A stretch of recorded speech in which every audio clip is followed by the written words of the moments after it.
From the patient files of Dr. William Wickman, director of Hillbrook Insane Asylum. Patient 567, Maximilian Lancaster III, aka Mirror Mug. God, that's gotta be the worst one yet. They're not exactly a creative bunch, the orderlies, now are they? Mirror Mug.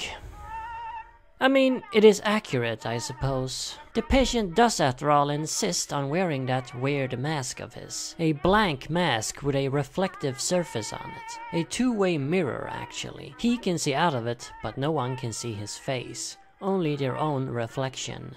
We took it off once, and, well, the result wasn't exactly exemplary. The patient went into a catatonic state.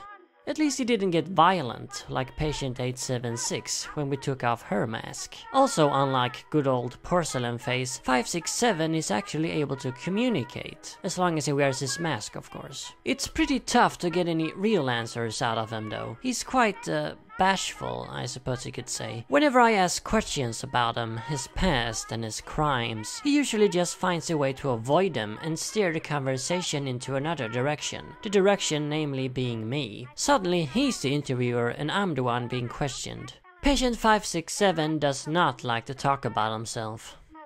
Now you're naturally dying to hear just how Maximilian Lancaster III ended up here and became patient 567, Mirror Mug.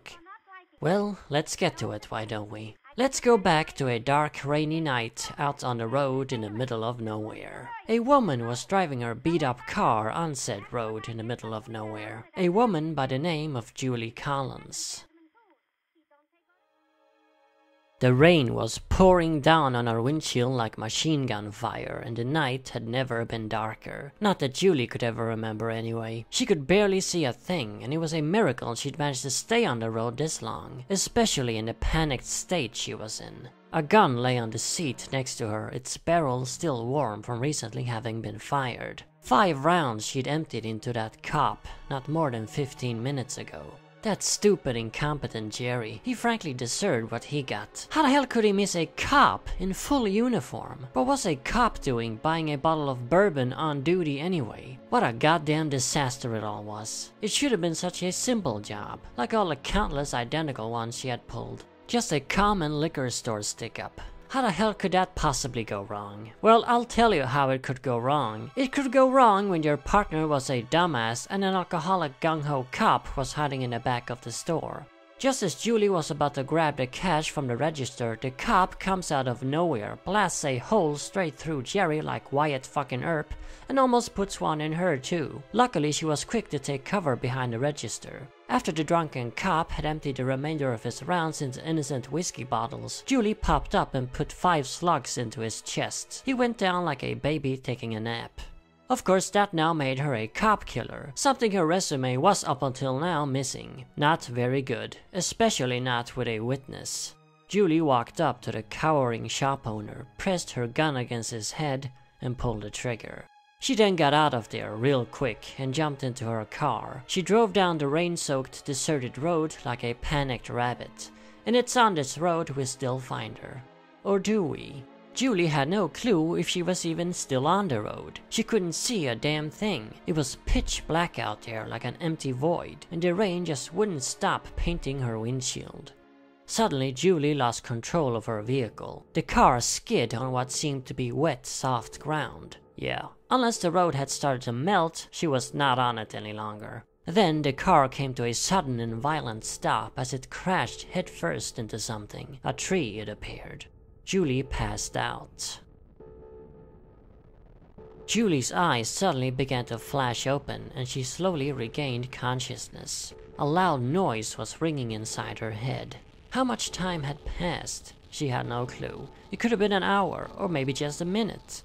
She realized the loud noise wasn't coming from inside her head. It was a car horn that was blaring. It was making such a ruckus, if the cops were anywhere nearby, they would easily find her. Depending on how much time had gone by, they could be right outside, descending down upon her with shotguns and dogs this very moment.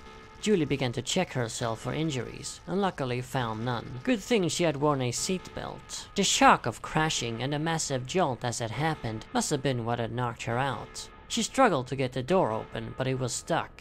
After a few more tries, she gave up, lowered the window, and crawled out through it. Julie fell into wet, dirty mud. The rain was still pouring down like a monsoon. Within a few seconds, she was soaking wet. She stood up and observed the spectacle of her car crash. It was a complete mess. The hood of the car was so smashed into the tree it looked like a bomb had fell on it. No salvaging that vehicle. Julie observed her surroundings. Where the hell was she? It appeared to be in the middle of the woods. Somehow, driving completely blind, she had managed to drive off the road and into the freaking woods. She could follow her car tracks back to the road, maybe hitch a ride with someone, or find a diner or gas station. That's what a normal person would have done. A person who hadn't just killed 2 people, one of them a cop. Obviously, that option was out of the question for Julie. She had to get the hell away from this scene, find some place to hide out. Go deeper into the woods. That was her only option. Of course, the question was, would she find anything in there? Or would nature simply swallow her up, never for her to be seen ever again? Well, there wasn't much of a choice, was there? Begrudgingly, Julie ventured deeper into the wilderness. It wasn't any easier to see in there than it had been on the road. Julie basically had to feel her way along, using the trees and bushes as guidelines. Every now and then she would slip on the wet ground and fall face first into the mud. It just wouldn't stop raining. Soon the electric chair wouldn't matter anymore, as she would die from pneumonia anyway. Julie coughed and sobbed. What a predicament she found herself in. She wiped her face from rain, but it got soaked again immediately. Then, suddenly, a noise from among the bushes. The noise of someone stepping on a branch. Julie jumped and looked around herself. Nothing could be seen, not that she could see anything anyway. Then the sound was heard again, but from a different location, and again from the opposite direction. Whoever it was had her surrounded. The cops, they'd found her. But why weren't they saying anything? Why weren't they telling her to freeze? And where was the light from their flashlights? Then Julie heard a growling sound, the sound of an animal. It wasn't just one either, it was the sound of numerous growling animals. Police dogs, Julie thought? But it didn't make sense. If there were police dogs, where were the policemen? Then they began to step closer to her. Yellowish eyes shone up in the dark. Julie thought she could see fangs. One of the animals howled. Wolves. Julie grabbed for her gun, but realized it wasn't there. She'd forgotten it in the car wreck. For a second, she just stood there, terrified and petrified, as the pack of wolves moved in on her. Then she ripped herself away from her paralysis and made a desperate run for it. It's funny how strong our instinct for survival really is, that even in a situation so hopeless, Julie still made a futile attempt at running. The wolves were after her in an instant. She could almost feel the jaws that were snapping after her. Then she slipped on the wet mud. She fell face first. You'd think that would teach her to just give in and face her doom. But no, of course not. She began to slowly crawl away from the wolves in the mud. One of the wolves calmly stepped up right next to her, blaring its giant fangs right in her face, as if mocking her. Julie cried and screamed. She involuntarily relieved herself in her trousers. Then a loud noise, like an explosion. No, it wasn't an explosion, it was a gunshot. Then another one. The pack of wolves hurried away in a panic. Soon a tall, shadowy figure stepped into view before Julie. The figure was carrying a double-barreled shotgun in one arm and reached out the other for her to grab. She did and was pulled up from the dirty ground. The figure, a man she assumed, was completely cloaked in darkness. He was wearing a long black raincoat with a high collar and a black wide-brimmed hat. She couldn't see a face, only shadows. From his coat, the man produced a black umbrella. He handed it to Julie. She accepted it and finally found herself sheltered from the pouring rain. "Come with me," a raspy voice said from within the shadows of the dark garb. Under normal circumstances, no one would have followed a character like this, but these weren't normal circumstances. Just a few seconds ago, Julie was about to die, torn to shreds by a pack of savage wolves. She didn't care if this guy looked like Satan himself. Of course she was going to follow him. So the two were then off together. The mysterious man didn't say a word as they traveled through the woods, neither did Julie. Eventually they reached a clearing, and on said clearing was a small path that led to a giant mansion. The mansion was so tall and big, it looked more like a castle from medieval times. Julie was frightened by it as they approached it. It was made of dark green brickstones, so dark they almost looked black. 2 tall twisting spires adorned the roof, while the facade of the house was covered in stone figures, statues of people and creatures, gargoyles. All of them were, for some reason, missing their heads though. Julie wondered whether they'd been sculpted that way, or if somehow they'd all broken in the same fashion. The shadowy man walked up to the gates of the house as if he owned the place. He pushed the gates open and allowed Julie enter first. As they crossed an overgrown garden populated with more headless statues, Julie noticed how decrepit the house really was. Vines, weeds, and moss grew all over it. There was a gaping hole in the stone of one of the spires. What was this place? The shadowy man walked up to the front door of the house and opened it. Apparently it was unlocked. "Come in," his raspy voice said. Julie barely dared to. Did she truly want to enter that house with this person? Still, the rain was pouring down and the cops were on her tail. What other choice did she have? Julie stepped inside the house. The door was slammed shut behind her.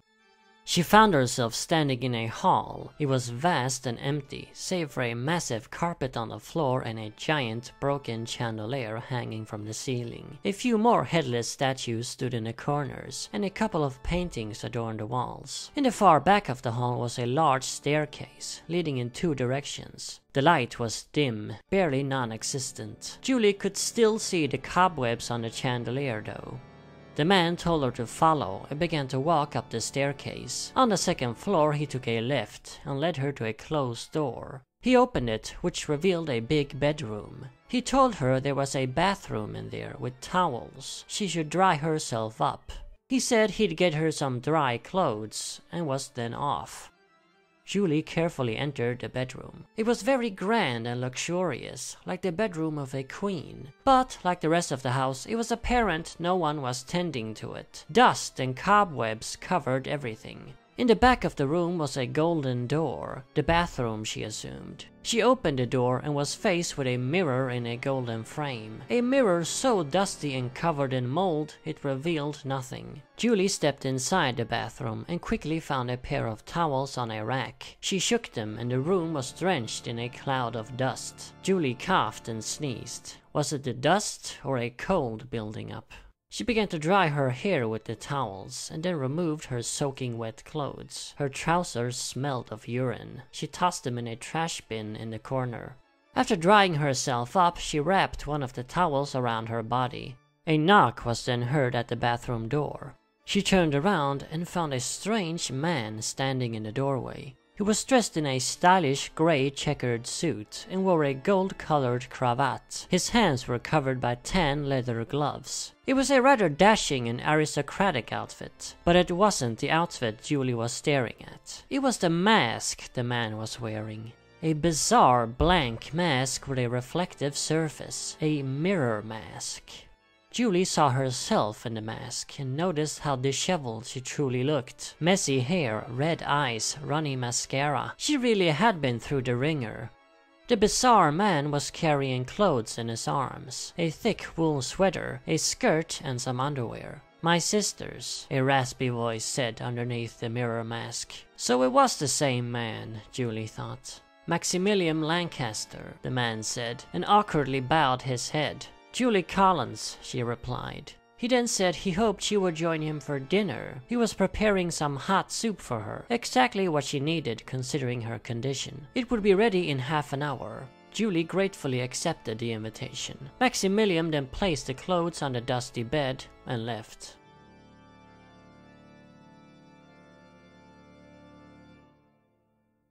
After Julie had gotten into Maxie's sister's clothes, she found herself wandering in the house. She began to wonder whether it was all a fever dream, and she was actually still lying in the mud, the wolves nibbling on her flesh, as she hallucinated about a haunted castle and a man in a mirror mask. That almost seemed more believable than that this was really happening. What was a house like this doing out in the middle of nowhere? Why was it so decrepit? Who had once lived here? Julie had stumbled into something truly weird. As she wandered the dark corridors of the house, she admired all the various ornaments about. Sculptures, vases, paintings. All paintings with people on them had the heads crossed over with black ink. She then came upon a painting of what might have been the family of the house, or at least the former family. 5 people posing like royalty, a husband, a wife, and 3 kids, 2 boys and 1 girl. Their heads were crossed over. There was something inscribed on the bottom of the frame, but she couldn't make out what it said as it was covered in dust. She brushed the dust away and noticed the frame appeared to be made of gold. The House of Lancaster, the inscription said. Lancaster. The guy said his name was Lancaster. She supposed he could have been one of the young boys, now grown up. The girl must have been the sister, the one whose clothes she was now wearing. The frame was made of gold, just like the mirror frame. She touched it again. It sure seemed like gold. Then a realization struck her. All of these ornaments, the paintings, the vases, the sculptures, the frames, they must have been valuable. She approached a blue ceramic vase with a flower pattern on the other end of the corridor and carefully picked it up. On the bottom it read Venezia and a year, 1502. 1502. Julie entered another corridor and picked up a figurine of an elephant. It was made of ivory. On the bottom of the base were carved Chinese characters. She couldn't read them, but it sure as hell wasn't bought at Macy's. Julie began to get ecstatic and licked her lips as her eyes grew wide. She had stumbled into a treasure chest. She began to pace back and forth, barely able to contain herself. No more liquor store stick-ups and no more running from the cops. She could retire in the Bahamas and just disappear. She would need help, of course. She couldn't just grab all this stuff on her own and walk away with it. Maybe she could get in touch with Vincent Marcelli. She pulled a few jobs with him some years ago, before that moron Jerry got into the picture. Marcelli owned a van. They could load it with everything this house had to offer. Marcelli also had connections. He'd know the right people to fence the stuff to. Or at least he'd know someone who knew the right people. Of course they would have to wait till the heat went away. Then Julie would come back to this place.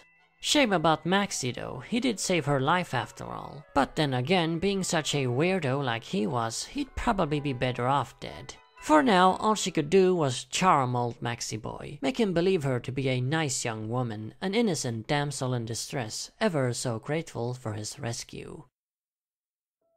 Half an hour later, Julie found herself in the dining room of the house. It was a spacious room, to put it mildly, like an aircraft hangar. She sat by a ridiculously long dining table. Maxie sat at the other end.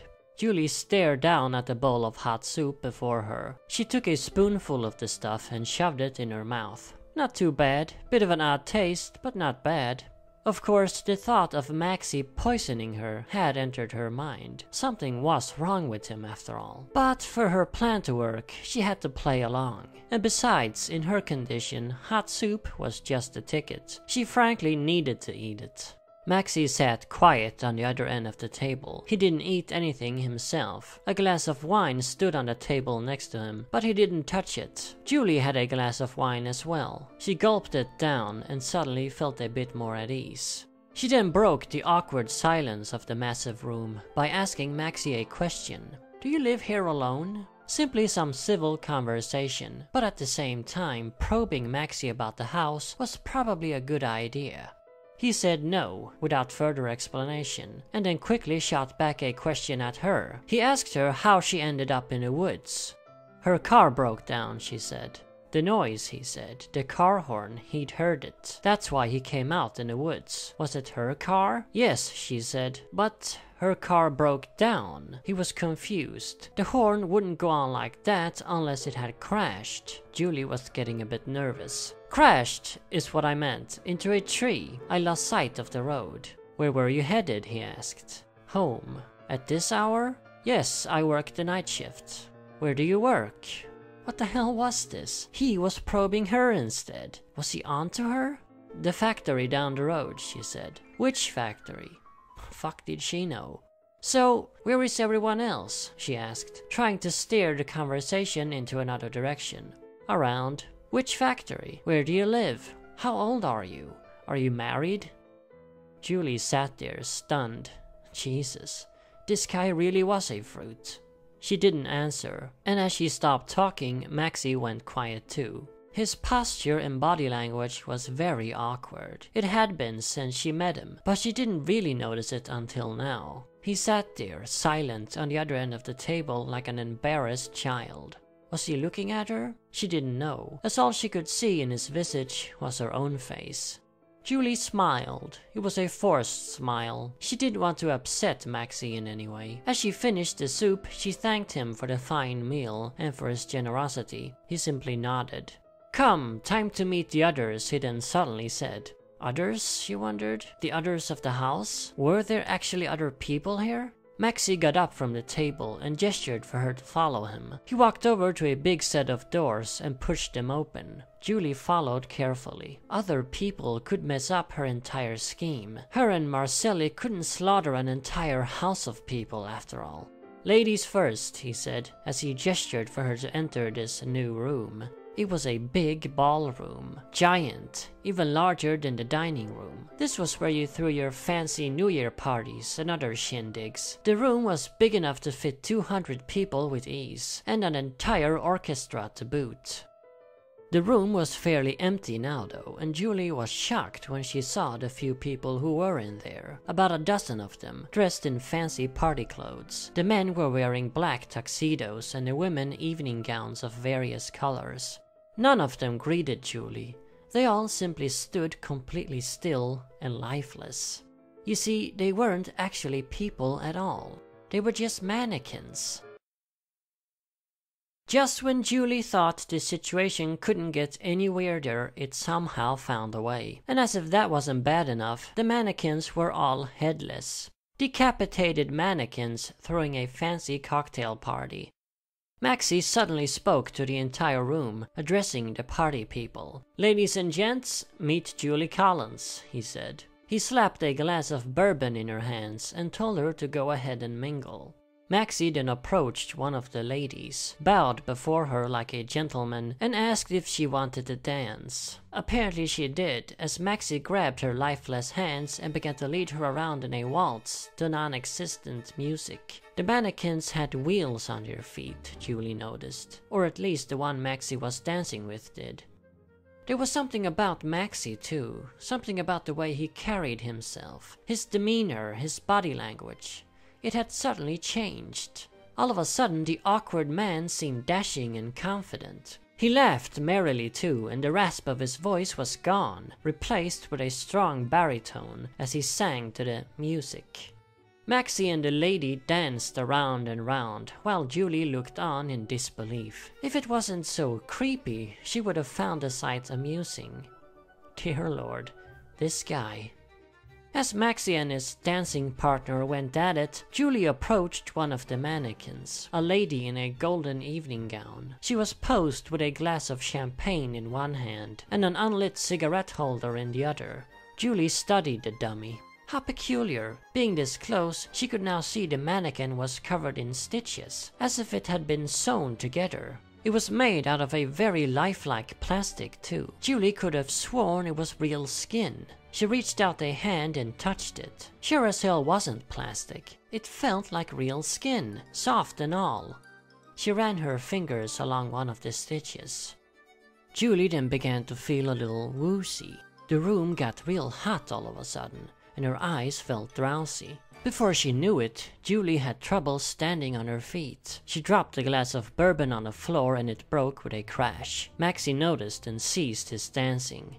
That bastard! He had poisoned her. The soup, the wine, the bourbon, it could have been any of it. Julie stumbled across the room like a drunk. She cursed at Maxie, foul language, said she'd kill him, kill that freak. Having put his dancing partner aside, he slowly and carefully approached her. Julie had to struggle to not collapse onto the floor. How funny she looked in Maxie's mirror mask. He just stood there, presumably looking at her, his head tilted to the side. Then, with her last bit of strength, Julie reached out a hand and grabbed Maxie's mask. She ripped it off. Just before passing out and falling to the floor like a rag doll, she caught a quick glimpse of his face. It wasn't the monstrous visage of a phantom that she had expected. It was just an ordinary-looking man. In fact, a rather handsome man even. Nevertheless, it was a sight very few ever got to see. And it was the very last sight Julie Collins ever got to see. Her legs folded like spaghetti, and the whole world went dark.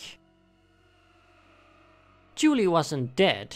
Not quite yet anyway. But she never did regain consciousness. Her unconscious body was dragged down into the cellar of the Lancaster home, where it was promptly beheaded. The head was done away with, while the body was said to be prepared for stuffing. If everything had gone as usual, Julie's headless, stuffed body would have been dressed in fancy evening clothes, then propped up in a ballroom with the others. But it didn't go as usual this time, as this victim happened to be wanted for murder. The police eventually discovered Julie's car wreck and traced her movements to the house. They expected to find and arrest Julie Collins there, cop killer and stick-up woman, but instead found serial killer Maximilian Lancaster III and his collection of stuffed partygoers. It was obviously no question where he belonged, and now here he is. In case you were wondering about the rest of the Lancaster family, none of them were among Maxie's collection. They all died over a decade ago in an unrelated car crash. A car crash Maxie was absent from. He never did like going out very much, and chose to remain in their eccentric home on that night. As such, Maxie was made the last surviving member of the wealthy Lancaster family, one of the richest families in the country, or at least they used to be. Maxie always was a bit disturbed, but the loss of his entire family and his subsequent isolation in the house sent him spiraling deep down into the rabbit hole. He was deemed unfit and the family businesses taken over by others. All he had left was the house, all on his own. No more servants, and he never did have any friends beyond his siblings. Of course, every now and then a trespasser would appear on the grounds. Thieves, drunken teenagers, hunters. In them he would find company, his friends, his collection of friends. He still inquires about them pretty often. He wants to see them. The little fact that they're dead and have been seized as evidence doesn't seem to bother him. I wish he would try to socialize with the other patients here instead and open up. Well, to help him do just that, I've taken the liberty to sign him up for Hillbrook the Musical.